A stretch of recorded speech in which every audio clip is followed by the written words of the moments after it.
কিশোরগঞ্জ হাওড় গ্রামগঞ্জ চলে আসলাম কিশোরগঞ্জ। আজকে কিশোরগঞ্জের সৌন্দর্য আপনাদের এমন ভাবে দেখাবো যেটি আপনি আর কখনো দেখেননি। তো চলুন একসাথে দেখে আসি।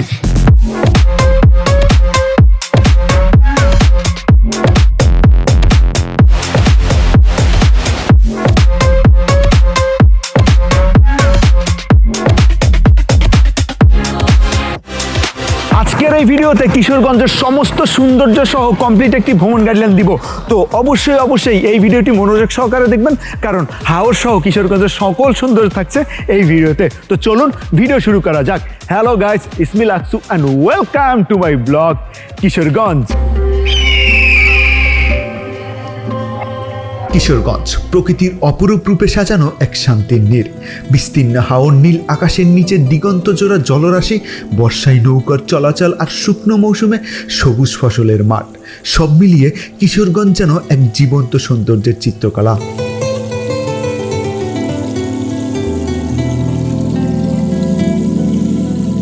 অষ্টাদশ শতাব্দীর শেষের দিকেও কিশোরগঞ্জ কাটাখালী নামে পরিচিত ছিল।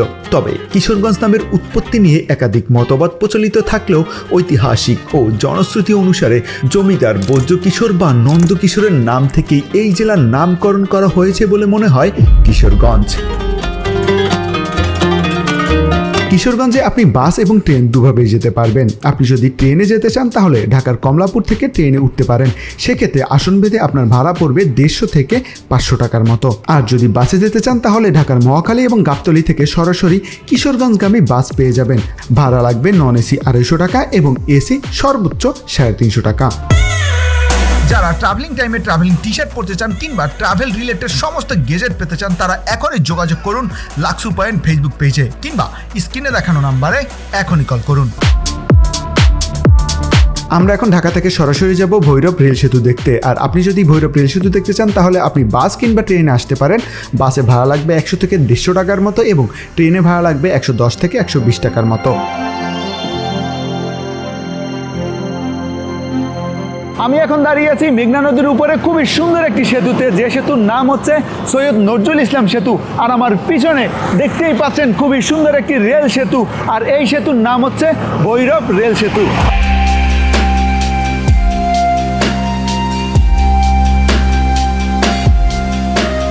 বাংলাদেশের সর্বপ্রথম অস্থায়ী রাষ্ট্রপতি এবং জাতীয় নেতা সৈয়দ নজরুল ইসলামের নাম অনুসারে এই ব্রিজের নামকরণ করা হয় বা এই সেতুর নামকরণ করা হয় সৈয়দ নজরুল ইসলাম সেতু।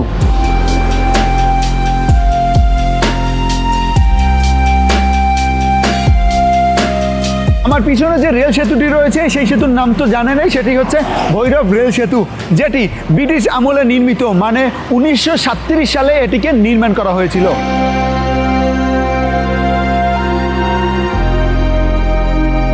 এখানে দুইটি রেল সেতু দেখতে পারবেন, যার প্রথমটি 1935 সালে ব্রিটিশ সরকার অর্থায়নে নির্মাণ কাজ শুরু করা হয় এবং 1937 সালে তা শেষ করা হয়। আর দ্বিতীয় রেল সেতুটি 2013 সালে 25শে ডিসেম্বর ঢাকা চট্টগ্রামের ডাবল লাইনের অংশ হিসাবে দ্বিতীয় ভৈরব রেল সেতুর নির্মাণ কাজ শুরু করা হয় এবং পরবর্তীতে তা উদ্বোধন করা হয়। আর এর পাশে যে সড়ক সেতুটি দেখতে পাচ্ছেন, এটি হচ্ছে ভৈরব ও আশুগঞ্জের মধ্যে মেঘনা নদীর উপরে নির্মিত সড়ক সেতু। এই সেতুটি বাংলাদেশের উত্তর পূর্বাঞ্চলে সিলেটের সাথে ঢাকার যোগাযোগ উন্নয়নে বিশেষ ভূমিকা রাখে, আর এটিকে অনেকে ভৈরব সেতু হিসেবেও চিনে। আপনি যদি কিশোরগঞ্জ জেলা ঘুরতে আসেন অবশ্যই ঘুরে যাবেন এই মেঘনা নদীর উপরে অবস্থিত এই সড়ক সেতু এবং পিছনের ওই রেল সেতু থেকে। এখন এখান থেকে সরাসরি আপনি চলে যাবেন মঠখোলা বাজারে এবং সেখান থেকে মাত্র 25 টাকা রিক্সা ভাড়া দিলেই আপনি চলে আসতে পারবেন শেখ মুহাম্মদ শাহ মসজিদে। আমার পিছনে যে দৃষ্টিনন্দন সুন্দর মসজিদটি দেখতে পাচ্ছেন, এই মসজিদের নাম হচ্ছে শেখ মাহমুদ শাহ মসজিদ, যেটি কিশোরগঞ্জ জেলার পাকুন্দিয়া উপজেলায় অবস্থিত।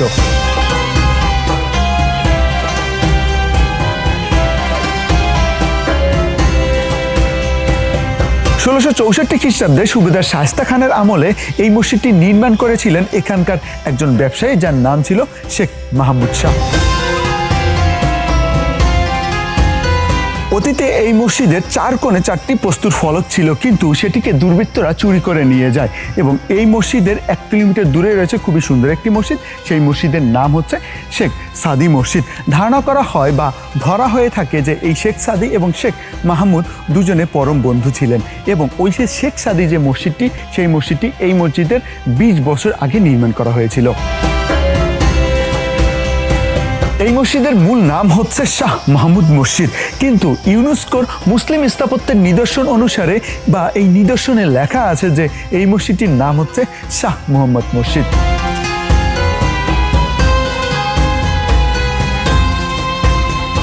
মসজিদের অভ্যন্তরীণ ও বাহিরের অংশে সুলতানি আমলের চিত্রফলকে অলঙ্কৃত। এই মসজিদের 4 কোণে 4টি 8 কোণাকৃতির বুরুজ এবং পূর্ব দিকের দেওয়ালে 3টি দরজা ও পশ্চিম দিকের দেওয়ালে পোড়ামাটির চিত্রফলকে নির্মিত 3টি মেহরাব রয়েছে। মসজিদে প্রবেশপথে কুঠিরের ধাঁচে নির্মিত একটি আকর্ষণীয় দোতলা ঘর রয়েছে, যা বালাখানা হিসেবে পরিচিত।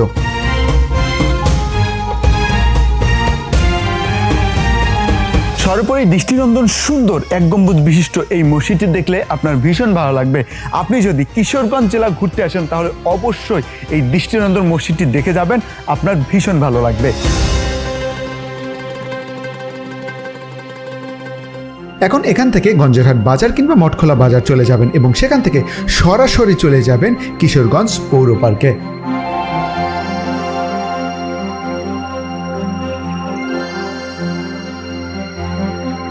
বর্তমানে এখন আমি আছি কিশোরগঞ্জের অন্যতম সুন্দর এবং বিনোদন কেন্দ্র হিসেবে পরিচিত এবং কিশোরগঞ্জ অত্যন্ত জনপ্রিয় একটি জায়গায়। এটি হচ্ছে নরসুন্দা লেক সিটি এবং মুক্ত মঞ্চ।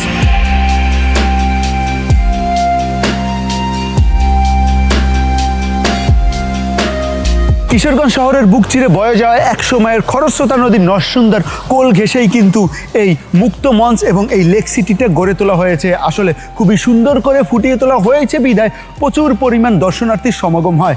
এখন আছি দুপুর বেলাতে, বাট এখানে যদি আপনি বিকেল বেলাতে আসেন তাহলে প্রচুর পরিমাণ মানুষ এখানে দেখতে পারবেন, কারণ এই জায়গাটাকে, নদীর পাড়ের এই জায়গাটাকে খুব সুন্দর করেই এই শহরের লোকজনের সামনে প্রদর্শন করা হয়েছে।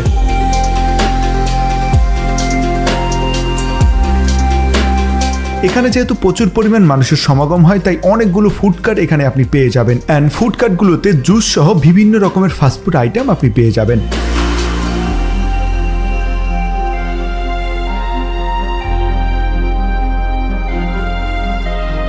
গুরুদয়াল সরকারি কলেজের সামনে এই মুক্ত মঞ্চটাই এবং ওয়াচ টাওয়ার, আমার সামনেই রয়েছে ওয়াচ টাওয়ার। এই ওয়াচ টাওয়ারটি স্থাপন করা হয়েছে। আসলে এই কলেজকে কেন্দ্র করে কিন্তু এই কলেজের স্টুডেন্টের সমাগমটা এখানে একটু বেশি হয় এবং ওই স্টুডেন্টকে কেন্দ্র করে কিন্তু বাইরের লোকজনেরও সমাগম এখানে হয়। আর একেবারে শহরের মধ্যে বিধায় এখানে প্রচুর পরিমাণ লোক ঘুরতে আসে।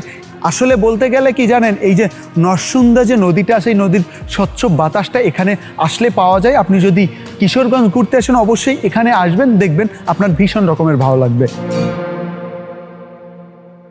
এখন এখান থেকে মাত্র 10 থেকে 15 টাকা রিক্সা ভাড়া দিয়ে আপনি সরাসরি চলে যেতে পারবেন পাগলা মসজিদ কমপ্লেক্সে।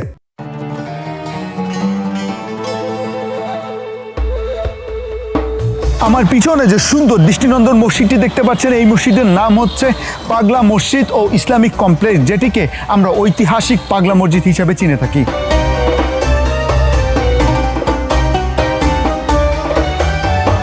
নরসুন্দা নদীর তীরে সুন্দর দৃষ্টিনন্দন এই মসজিদটির অবস্থান এবং জনশ্রুতি আছে যে ঈশা খাঁর কোনো এক বংশধর, যার নাম ছিল দেওয়ান জিলকদর খান ওরফে জিলকদর পাগলা, তিনি এই নদীর তীরে নামাজ পড়তেন এবং নামাজ পড়তে পড়তে ছোট একটি মসজিদ নির্মাণ করেন, যা এখন এই যে পাগলা মসজিদ হিসেবে বড় আকার ধারণ করেছে এবং তার নাম অনুসারে এই মসজিদের নামকরণ করা হয় পাগলা মসজিদ।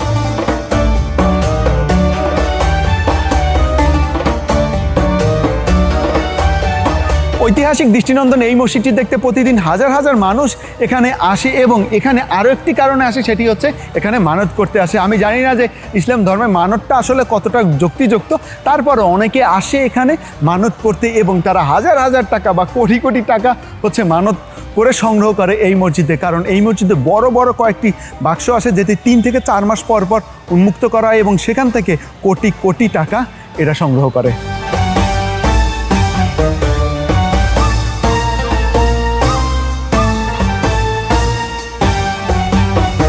ঢোকার পরে মসজিদটি দেখতে আসলেই অনেক সুন্দর, এবং আপনি যদি কিশোরগঞ্জে বেড়াতে আসেন অবশ্যই কিশোরগঞ্জের এই ঐতিহাসিক পাগলা মসজিদটি হয়ে যাবেন, এটি দেখে যাবেন, আপনার ভীষণ ভালো লাগবে।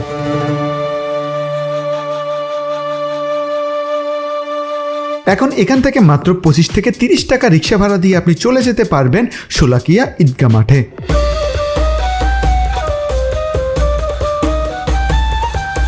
বর্তমানে আমি বাংলাদেশের খুবই ঐতিহ্যবাহী এবং ঐতিহাসিক একটি জায়গায় আছি, আর এই জায়গার নাম হচ্ছে শোলাকিয়া ঈদগাহ, যেটি কিশোরগঞ্জ জেলা শহরের পূর্ব পাশে নরসুন্দর নদীর তীরে অবস্থিত।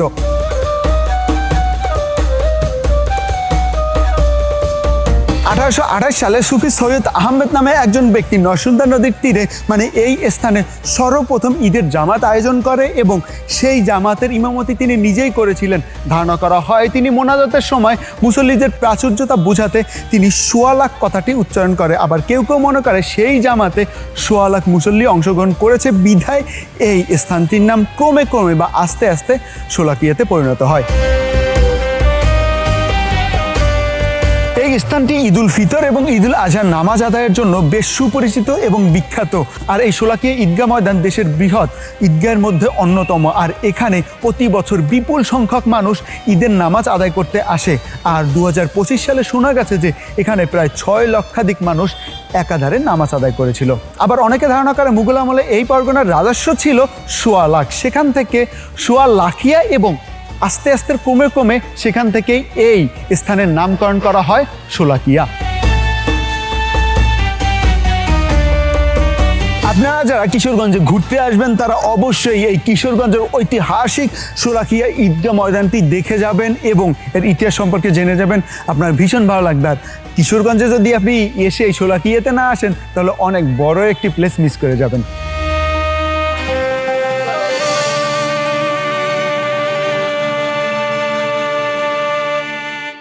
এখন আপনি সরাসরি চলে যাবেন এখান থেকে 12 কিলোমিটার দূরে গাঙ্গাটিয়া জমিদার বাড়ি দেখতে, যেখানে যেতে রিক্সা ভাড়া লাগবে আনুমানিক 80 থেকে 100 টাকার মতো।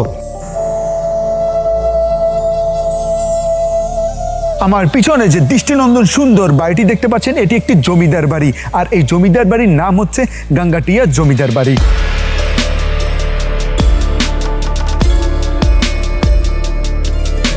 জমিদারি প্রথা বিলুপ্ত হয়ে গেছে কিন্তু অনেক আগে, কিন্তু কালের সাক্ষী হিসাবে দাঁড়িয়ে আছে এই জমিদার বাড়ি। আর এই জমিদার বাড়ির অবস্থান হচ্ছে কিশোরগঞ্জ জেলার হোসেনপুর উপজেলার গোবিন্দপুর ইউনিয়নে।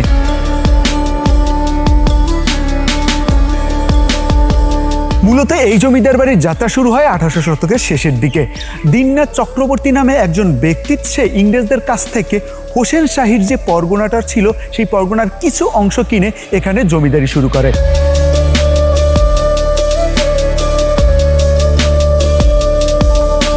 মানবেন্দ্র চক্রবর্তী চৌধুরী বর্তমানে এই জমিদার বাড়ির বংশানুক্রমে জমিদারি পান, এবং তার নাম অনুসারে এলাকার লোকজনে এই বাড়িকে ডাকে মানববাবুর বাড়ি বা মানববাবুর জমিদার বাড়ি। প্রাচীন সভ্যতার নিদর্শন এই জমিদার বাড়িটি অষ্টাদশ শতকের গ্রিক স্থাপত্য কলা অনুসারে নির্মিত। কারুকার্যময় এই বাড়িতে রয়েছে কাচারিঘর, নহবতখানা, দরবারগৃহ ও মন্দির। এই বিশাল জমিদার বাড়ি ছাড়াও এই জমিদার বাড়ির 1.5 কিলোমিটার দূরে মানববাবুর বিশাল মাছের প্রকল্প আছে, সেখানে গেলে অনায়াসে প্রকৃতির সাথে খুব সুন্দরভাবে সময় কাটাতে পারবেন।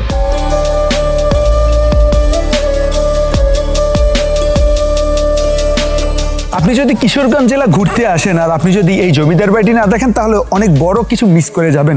তো সময় পেলে অবশ্যই অবশ্যই এই জমিদার বাড়ি দেখে যাবেন, আপনার ভীষণ ভালো লাগবে।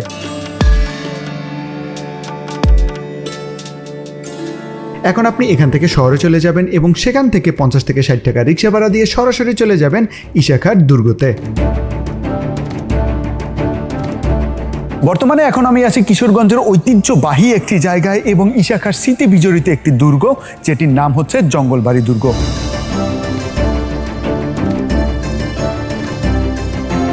ঈশাখা সম্পর্কে কিন্তু আমরা কম বেশি সবাই জানি। তিনি ছিলেন 12 ভূঁইয়াদের প্রধান এবং তার দ্বিতীয় রাজধানী হিসেবে কিন্তু এই জঙ্গলবাড়ি দুর্গকেই তিনি মনে করতেন। তার প্রথম রাজধানী কিন্তু সোনারগাঁতে। আর এই জঙ্গলবাড়ি দুর্গটি হচ্ছে কিশোরগঞ্জ জেলার করিমগঞ্জ উপজেলার নরসুন্দা নামক যে নদী আছে সেই নদীর তীরবর্তীতে অবস্থিত।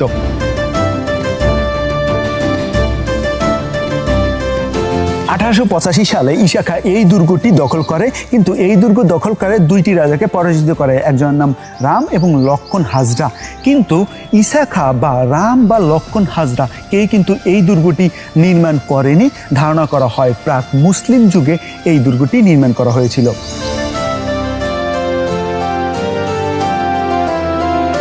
মূলত ঈসা খাঁর পাওয়ার হাউস বলা হয় এই জঙ্গল বাড়ি দুর্গকে, কারণ ঈসা খাঁ এই জঙ্গল বাড়ি দুর্গটা দখল করার পর ঠিক এখানে বসেই সোনারগাঁ সহ 22টি পরগনা দখল করেছিলেন।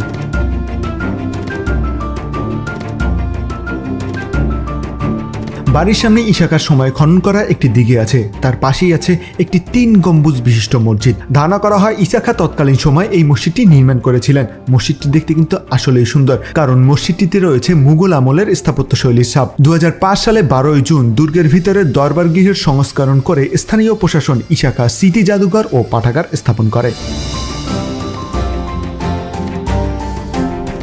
ইতিহাস ঐতিহ্যে ঘেরা এই জঙ্গল বাড়ি দুর্গটি হচ্ছে কিশোরগঞ্জ জেলার একটি ঐতিহাসিক স্থাপনা। আপনি যদি কিশোরগঞ্জ জেলা ঘুরতে আসেন অবশ্যই দেখে যাবেন এই ঈসা খাঁর ইতিহাস বিজড়িত এই জঙ্গল বাড়ি দুর্গটি।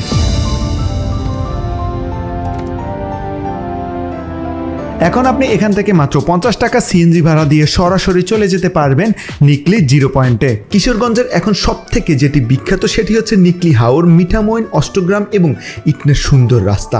আপনি নিকলি হাওরে মাত্র 2000 টাকা দিয়ে ট্রলার ভাড়া করে সারা দিন মনের মতো করে হাওরকে উপভোগ করতে পারবেন। চাইলে সাতির চরে গোসল করে দুপুরের শেষ অংশে আপনি চলে আসতে পারবেন মিঠামইন, অষ্টগ্রাম এবং ইটনার রাস্তা দেখতে। আসলেই এই রাস্তার সৌন্দর্য নতুন করে বলার কিছুই নেই। কত সুন্দর অষ্টগ্রাম এবং মিঠামইনের আলপনার রাস্তা, সেটি যদি আপনি না দেখেন তাহলে আপনি কখনো বুঝতেই পারবেন না। আর এই রাস্তা দেখলে আপনার মন ভরে যাবে। আসলে হাওরের বুকে এত সুন্দর রাস্তায় আসলে এর সতেজ বাতাস আপনার মনকে শীতল করে দিবে। আর এত সুন্দর রাস্তার সৌন্দর্যের মাঝে আপনি অবশ্যই হারিয়ে যাবেন এবং এই সৌন্দর্য দেখে আপনার মন ভরে যাবে। তাই নিকলি হাওর, মিঠামইন, অষ্টগ্রাম এবং ইটনার এই রাস্তা ভ্রমণের প্রাণকেন্দ্র হয়ে দাঁড়িয়েছে। আর এটি নিয়ে আমি একটি আলাদা ভিডিও করেছি, আপনি চাইলে সেই ভিডিও দেখতে পারেন এবং দেখে বুঝে শুনে সুন্দর একটি ভ্রমণ গাইডলাইন নিয়ে এখানে আসতে পারেন। আর সেই ভিডিওটি ভিডিও ডিসক্রিপশনে এবং আই বাটনে দেওয়া আছে, তাই অবশ্যই আসার আগে দেখে শুনে ভ্রমণ গাইডলাইন নিয়ে তারপরে আসবেন।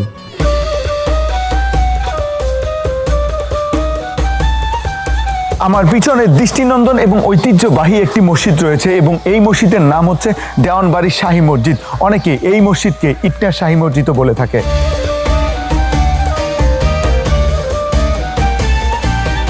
দৃষ্টিনন্দন সুন্দর 3 গম্বুজ বিশিষ্ট এই মসজিদটি কিশোরগঞ্জ জেলার ইটনা সদর উপজেলায় অবস্থিত।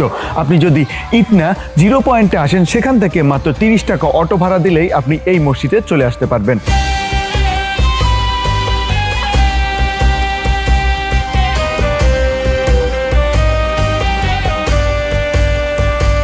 ইতিহাস থেকে জানা যায় যে 425 বছরের অধিক পুরাতন এই মসজিদটি আসলে নির্মাণ করেছিলেন একজন ব্যক্তি, যার নাম হচ্ছে দেলোয়ার। তিনি ছিলেন 12 ভূঁইয়াদের প্রধান ঈসা খাঁয়ের মজলিসের সভা সদস্য।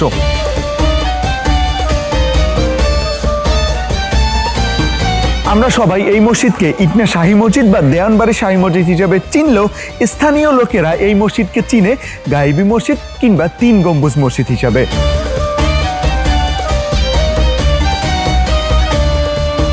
সর্বোপরি দৃষ্টিনন্দন সুন্দর এই মসজিদটি দেখলে আপনার ভীষণ ভালো লাগবে। আপনি যদি কিশোরগঞ্জ ঘুরতে আসেন বা ইটনাতে যদি ঘুরতে আসেন, অবশ্যই দেখে যাবেন এই ইটনা শাহী মসজিদটি।